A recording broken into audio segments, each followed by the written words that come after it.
week ago, a friend of mine, as a matter of fact, one of my best friends texted me late at night to let me know that his mother had just died. A few days later, this past Wednesday, I went to the funeral and was very moved by his words that he spoke about his mother. After that, we went to a reception with friends and family and had a wonderful time telling stories and catching up. And then I drove back to the church and went into my office and was just overcome with emotion. And I called my wife, and she's like, "Are you okay?" And I'm like, "No." And we chatted for a little bit, and then I said, "I got to go." And I came right into here, into the sanctuary, and right in this spot right here, I got on my knees and looking up at the cross and with a hand on the Bible, I just wept. I cried and cried and sobbed, ugly, ugly sobs. I don't know for about how long, 15, 20 minutes, I didn't measure it, but I was not okay.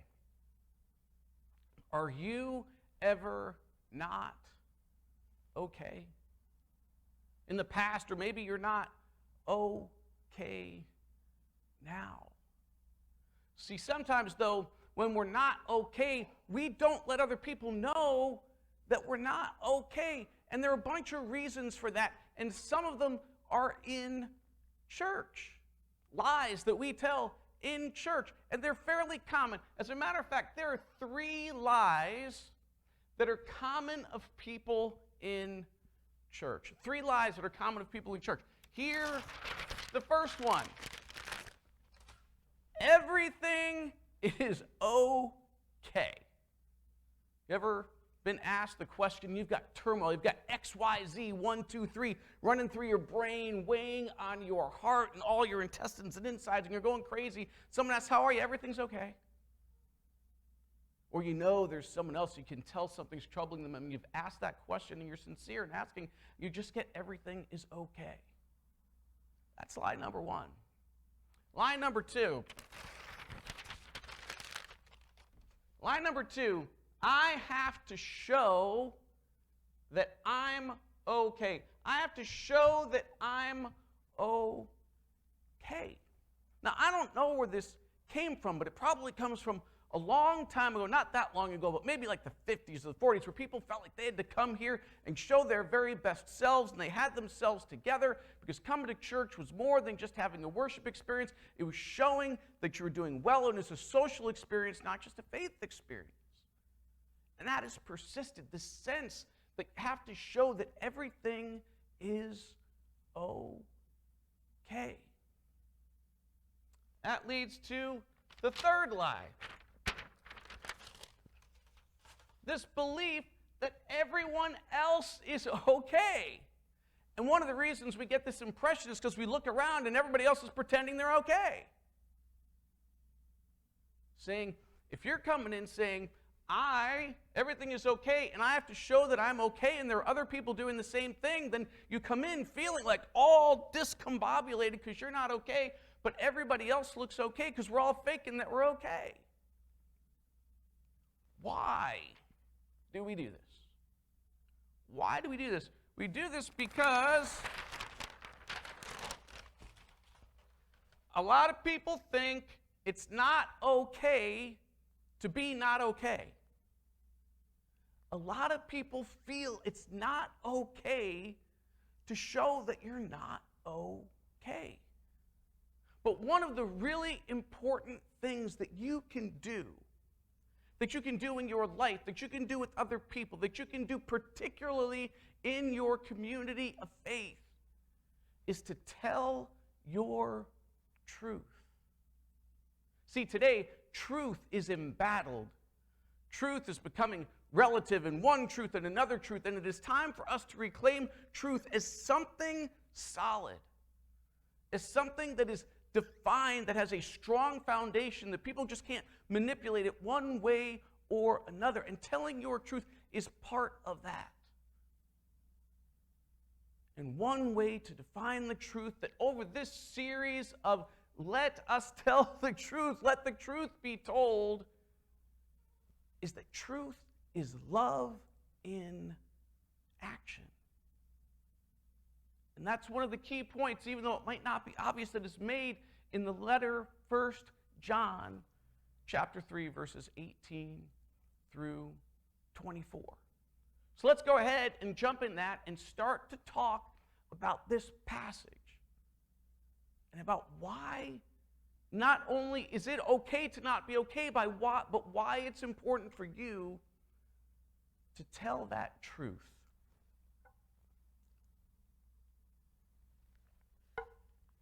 So, 1 John chapter 3, verses 18 through 24, starting with verse 18. Little children. Now, let me tell you one thing here.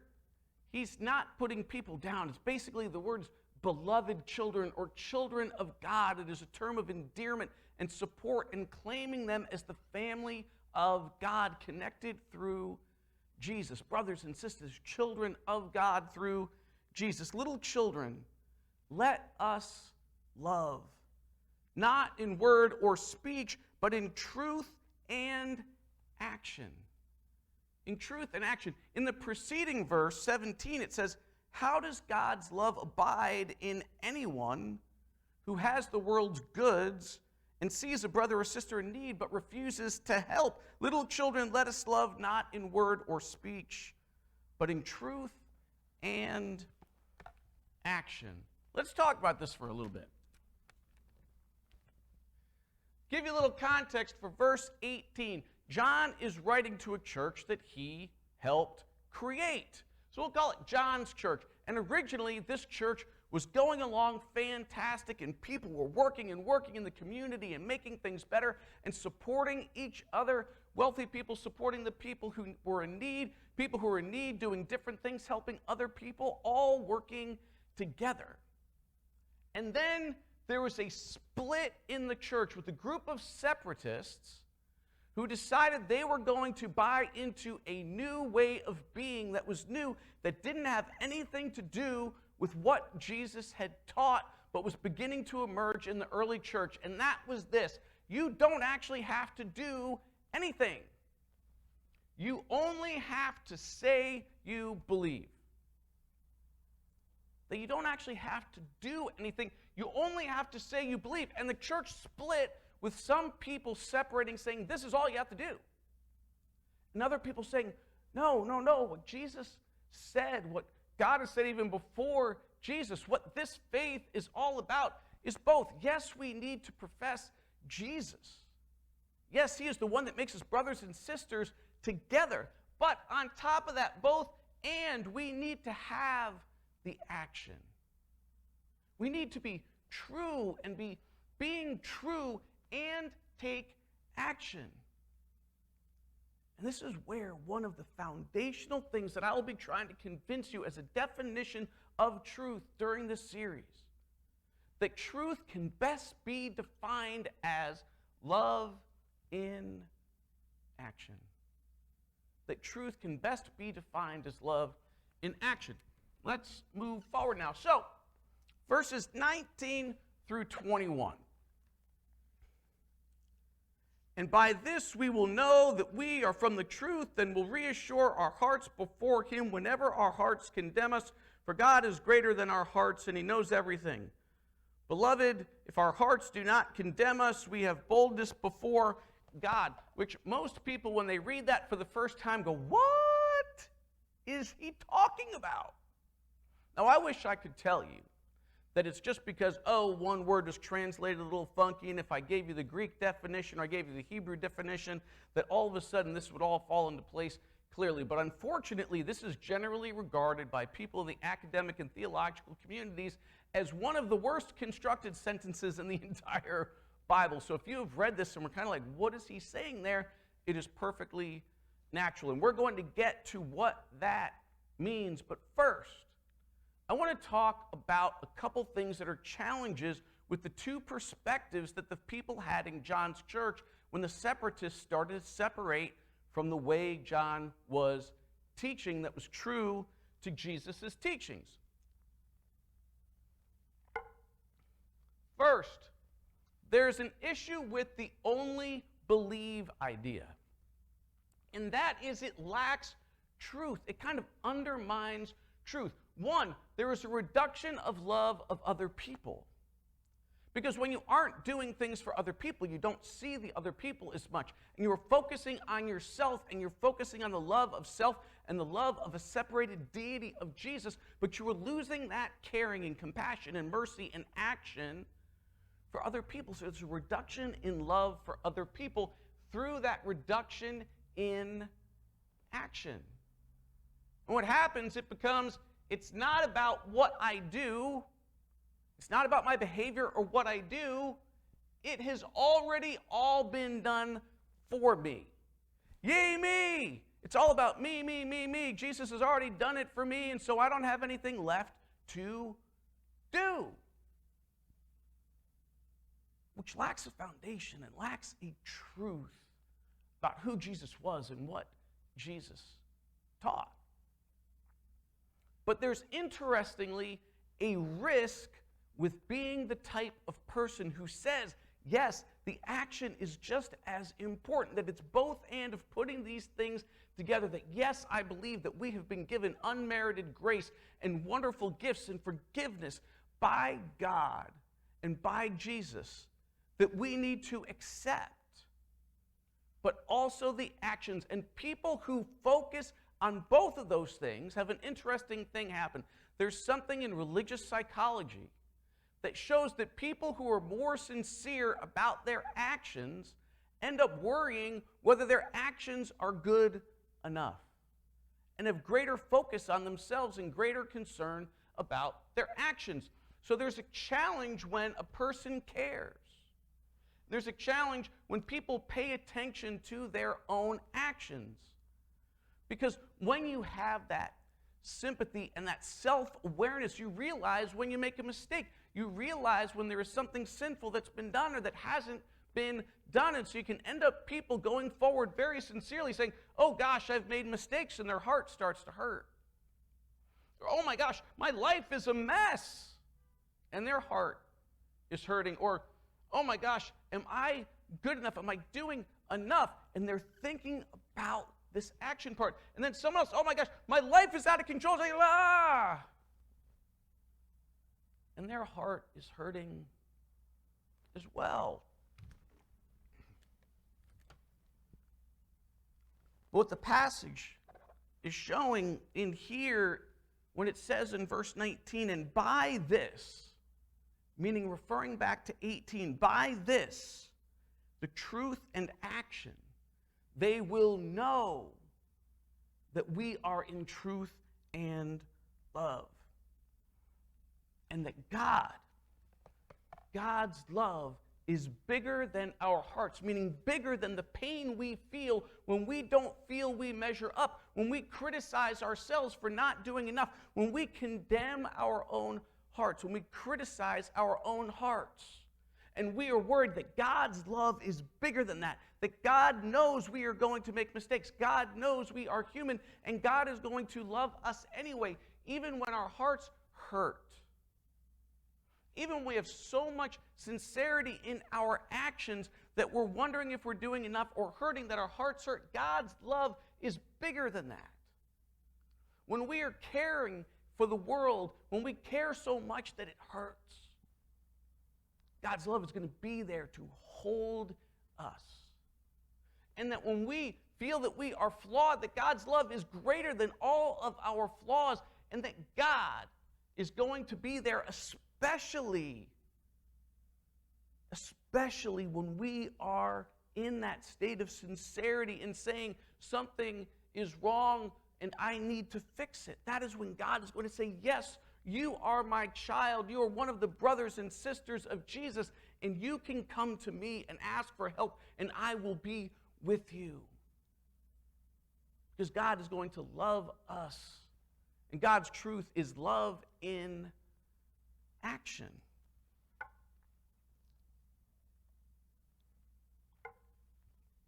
And one way to show love in action, one way of many ways to show love in action, is for you to tell your truth.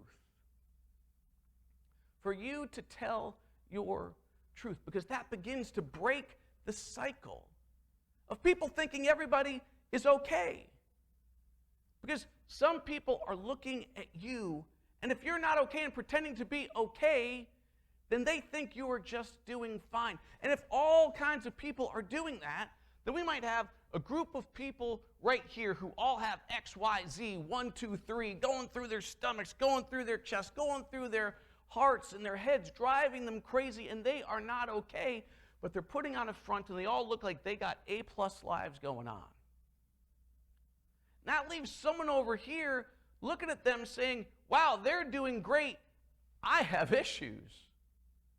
But they're doing great, so I better not say anything. And so they keep all this X, Y, Z, 1, 2, 3 stuff inside of themselves, not knowing where to place it safely because everybody else seems like they're doing fine. One way to show love in action is to tell your truth so that other people will know that you are feeling and thinking this too. I have a friend, Alex. She and I went to high school together too long ago to talk about. We hadn't talked for years and years and years and years, and then when Facebook started to come up, it was one of those positive things about Facebook where we connected and other friends of ours from high school connected. And she is a truly amazing person. She's an artist and a poet, a playwright, screenwriter, director, all kinds of things, and just someone who makes the world a better place. And right around when COVID hit, she was diagnosed with breast cancer. And not the kind that was detected super early. Now, she could have retreated in that moment, thinking not being okay isn't okay, so I'm going to keep that away from others. But she did the opposite. She stepped into it and began sharing each step of her experience with friends and other people on Facebook. Videos of things as procedures were being done, things stuck in her arms, how she was feeling after chemo, the change in her body and what was going on, and some of it was painful and difficult, her exhaustion, her pain. And through her sharing her truth, other people were able to share that they were not okay either, and there was a love that developed amongst this group of people for Alex. But also in the ability for them to realize that it's okay to admit that you're not okay. And then in the sharing of the joy, she started to show positive test result after positive test result, and the nervousness of when she's about to get a test result, and then sharing when she got it, and the ups and downs. And then positive things started to happen, and then she had the breast reconstruction surgery, and something went terribly wrong with that. And infections got in there, and she shared that too. Intimate, personal things that most people would not consider doing, sharing the difficulty and the machines involved in trying to take out the infections and all the different things that are going on. All of this, sharing the most difficult things in her weakest points when she could barely type words out. She was telling her truth. And through that was a giving of love to all of the people who were feeling and seeing that it's okay to say that you are not okay.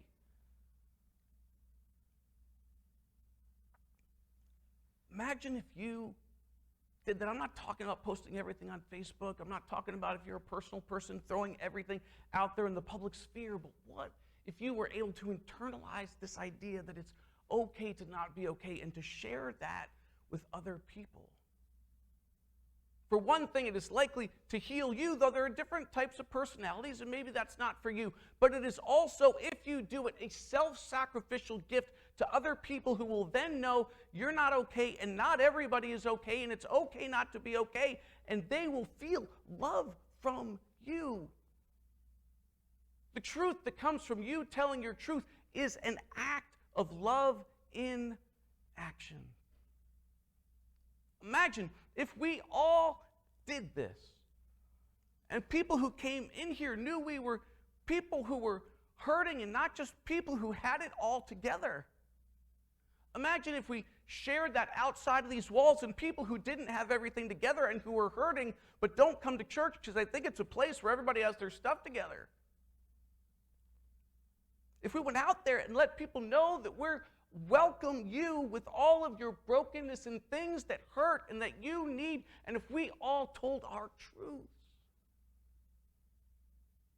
as acts of love in action, imagine what that could do for people who are looking around thinking they're the only ones who aren't okay. We can change that for you, for people in this community of faith, and for people outside our walls who so desperately need to know that people will say that we're not okay and we're coming together for the support of each other and the support of God, who is greater, whose love is greater than our broken hearts.